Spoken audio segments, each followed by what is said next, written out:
어떤 사람에 대해서 할 말이 많다는 것은 그 사람과 친하다는 것을 의미합니다. 그 사람이 어떤 옷을 좋아하고 어떤 음식을 좋아하고 어떻게 살아가고 그의 과거는 어떻고 이렇게 말을 많이 할 수 있다는 것은 그 사람과 친밀한 관계를 유지하고 있다는 것을 의미한다는 것이죠. 할 말이 없다는 것은 잘 모른다라는 것이죠. 솔로몬은 하나님에 대해서 할 말이 많습니다. 그리고 신실하신 하나님을 경험했기에 그분에게 드릴 기도도 많이 있습니다. 오늘 긴 연설을 끝내고 하나님께 기도하며 나아가는 솔로몬을 그 현장에서 직접 만나보겠습니다.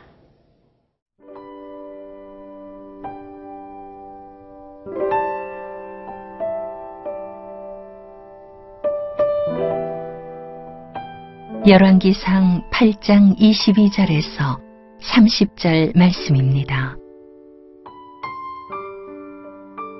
솔로몬이 여호와의 제단 앞에서 이스라엘의 온 회중과 마주서서 하늘을 향하여 손을 펴고 이르되 이스라엘의 하나님 여호와여 위로 하늘과 아래로 땅에 주와 같은 신이 없나이다.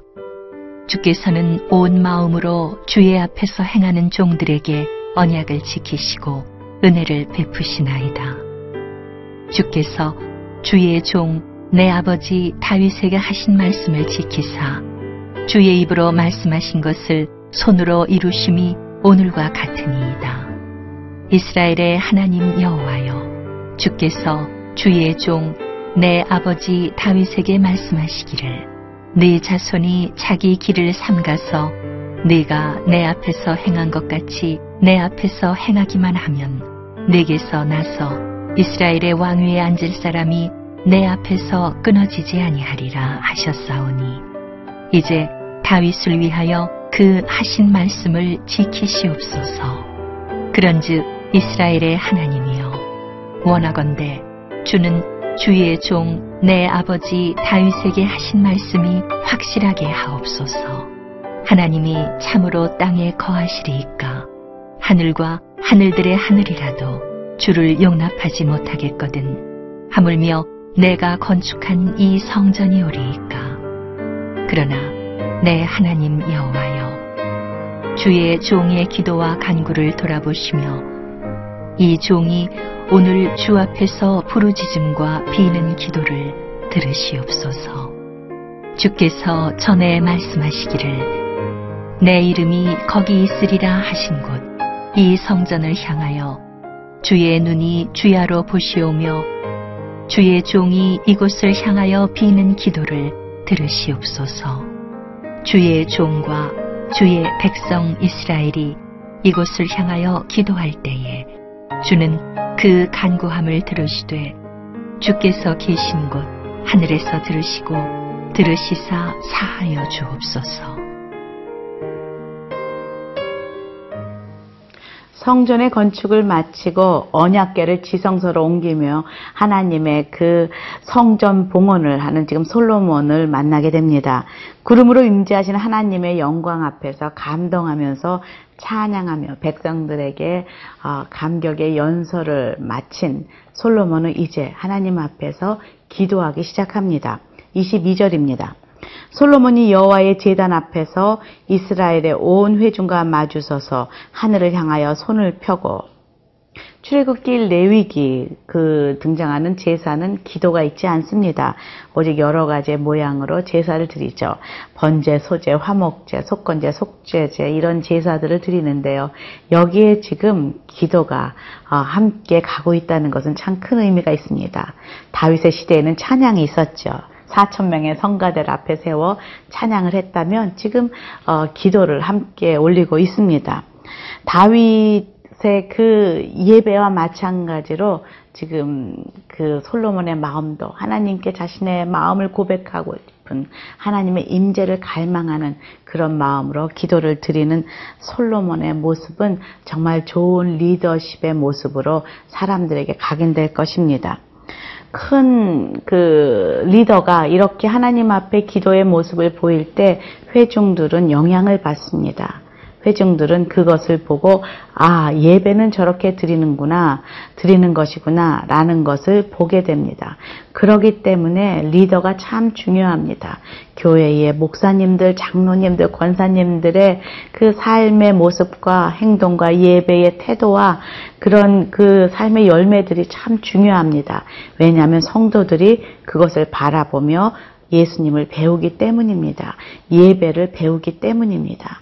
기도를 배우기 때문입니다. 그 발자취를 따라가기 때문입니다.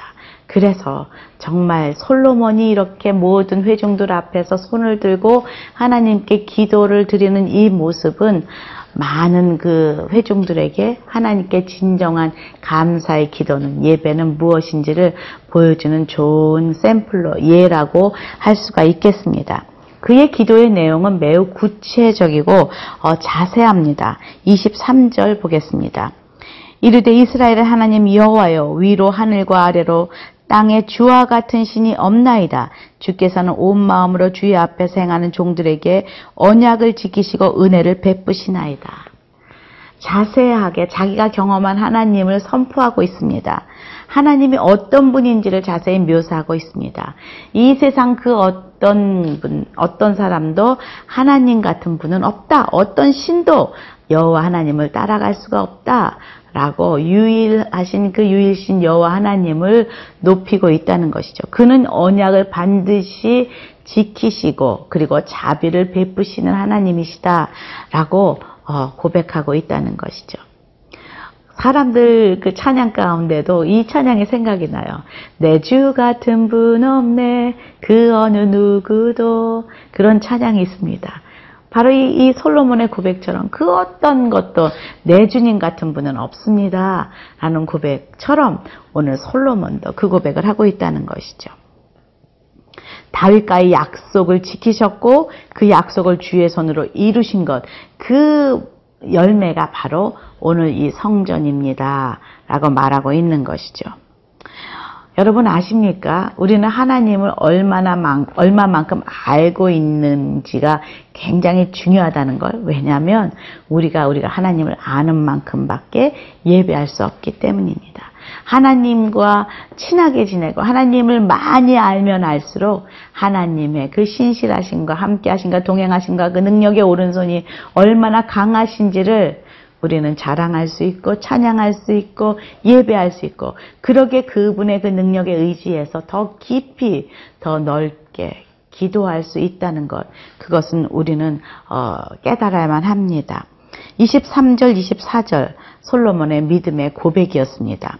한 가지 주목해 볼 것은 솔로몬은 하나님이 무조건 자비의 그 언약을 베푸시고 지키시는 분이 아니시라는 것이죠. 바로 25절에 보니까 이스라엘 하나님 여호와여 주께서 주의 종 내 아버지 다윗에게 말씀하시기를 내 자손이 자기 길을 삼가서 내가 내 앞에서 행한 것 같이 내 앞에서 행하기만 하면 내게서 나서 이스라엘의 왕이 앉을 사람이 내 앞에서 끊어지지 아니하리라 하셨사오니 이제 다윗을 위하여 그 허하신 말씀을 지키시옵소서. 여기 정말 중요한 것은 하나님의 언약도 중요하지만 그것은 바로 if, 만일 너의 자손들이 다윗의 길을 행하면 그렇게 살면 내가 다윗과 맺은 그 언약을 이루겠다라는 말씀이라는 것을 우리는 놓치면 안 된다는 것이죠. 그래서 그 열왕기서에 보면은 계속 왕들이 끝나고 날 때마다 그는 다윗의 길로 행하였더라 혹은 그는 다윗의 길로 가지 않았더라 이렇게 기록하고 있다는 것은 바로 하나님께서 그것을 보고 계신다는 것이죠. 그래서 무조건이 아니라 다윗처럼 하나님의 말씀을 행하면 언약을 이루겠다. 안타까운 것은 이 말씀을 아는 것과 그렇게 사는 것은 다르다는 것이죠. 솔로몬의 말년을 보면서 저는 더욱더 안타까운 마음이 드는 바로 이 시간입니다.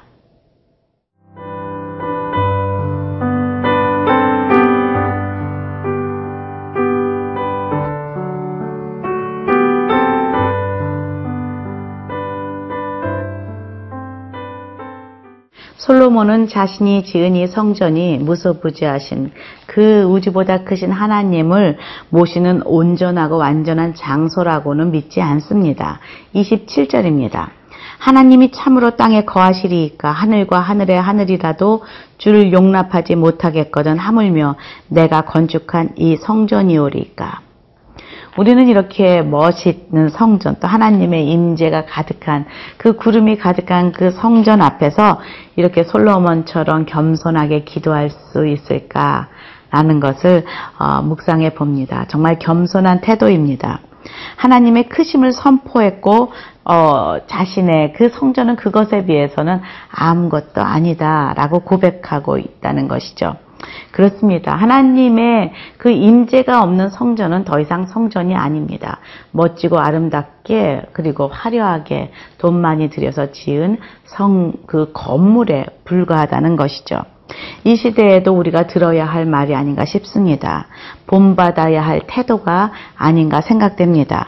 점점 우리는 화려한 교회, 외모에 그 신경을 쓰면서 멋진 교회를 지으며 또 많은 성도들이 다니는 그런 편리한 교회를 지어놓고 우아하게 왔다 갔다 하며 정말 하나님이 기뻐하시고 복 주셔서 이렇게 되었다라고 고백하지만 하나님의 임재가 사라진 만약에 그곳에 성도들이 하나님의 임재를 경험하지 못하고 하나님의 임재가 사라지고 그리고 무엇보다도 하나님의 영광이 드러나지 아니하고 그리고 성도들이 하나님의 말씀에 순종하지 않고 하나님의 뜻대로 살지 않는 그 성전은 하나님의 성전이 더 이상 아니라는 것이죠. 그저 멋진 건물에 불과하다라는 것을 오늘 말씀을 통해 다시 한번 깨닫게 됩니다. 솔로몬은 성전 앞에서 계속 하나님께 기도합니다. 이 성전이 하나님이 거하시고 백성들이 기도하는 집이 되게 주십시오라고 기도합니다. 그리고 이 성전에서 계속 앞으로도 기도할 것임을 고백합니다. 이것을 보면서 생각나는 구절이 있습니다. 이사야서 56장 7절이죠. 내가 곧 그들을 나의 성산으로 인도하여 기도하는 내 집에서 그들을 기쁘게 할 것이며 그들의 번제와 희생을 나의 제단에서 기꺼이 받게 되리니 이는 내 집은 만민이 기도하는 집이라 일컬음이 될 것임이라. 그렇습니다. 하나님의 집 성전은 만민이 기도하는 집입니다. 이것이 바로 성전이 성전되기를 바라는 하나님의 마음입니다. 만 백성이 나와서 하나님께 예배하고 기도하는 장소, 그곳이 바로 성전이요. 그곳에 하나님께서는 임하신다는 것이죠. 하늘에서 들으시고 응답하신다라고 말하고 있습니다. 그래서 이 성전은 하늘과 하늘에 계신 하나님과 땅에 있는 인간들을 엮어주는 그런 통로, 문과 같은 브릿지와 같은 역할을 하는 곳이다. 사다리와 같은 역할을 하는 것이다. 라는 것을 우리는 깨닫게 됩니다. 기억하십니까? 창세기에 야곱이 에서를 피해서 하란으로 도망가던 중에 베델에서 잠시 잠이 들었을 때에 그때 꿈속에서 하늘에 오르락내리락하는 사다리 그 층계를 보게 되는 것. 그래서 그 하나님의 사자들이 오르락내리락하는 그런 모습을 보면서 잠에 깬 후에 이곳이 하나님이 거하시는 곳이구나라고 고백했던 것. 창세기 28장 17절입니다. 한번 읽어볼까요? 이에 두려워하여 이르되 두렵도다 이곳이요 이곳은 다름 아닌 하나님의 집이요 이는 하늘의 문이로다 하고. 그렇습니다. 기도하는 그 자리가 바로 하나님의 집이요 그것이 바로 하늘 문이 열리는 지성소입니다. 지성소는 제사장들만 들어갔지만 이제는 성전을 향해서 그 성전에 들어가지 않아도 그 성전을 향해서 기도하는 그 백성들의 기도를 들으시고 응답해 달라고 기도하는 솔로몬의 이 기도는 상당한 큰 의미가 있다는 것이죠. 이 시대에 제사장들만 들어갈 수 있는 그 성소를 바라보며 완벽하게 기도하라는, 온전하게 기도하라는 그런 이 기도는 정말로 솔로몬의 새로운 믿음의 고백이 아닐 수가 없습니다. 그렇습니다. 여러분이 무릎 꿇고 기도하는 곳, 그곳이 바로 성전입니다. 무릎 꿇고 기도하는 그 안방이 성전이요. 무릎 꿇고 기도하며 하나님의 얼굴을 바라보는 그 직장이 성전이요. 그리고 늘 주님을 모시고 의논하고 주와 함께 거하는 여러분 마음이 성전이요 지성소임을 깨닫는 이 하루가 되기를 간절히 축원합니다. 함께 기도하겠습니다. 그렇습니다. 하나님, 늘 주님과 함께 동행하며 대화하며 기도하며 사는 저희 하루하루가 되기를 간절히 기도합니다. 그래서 제가 거하는 곳이 성전이 되게 하시고 주님과 함께하는 그 임재의 장소가 되게 하여 주시옵소서. 예수님 이름으로 기도합니다. 아멘.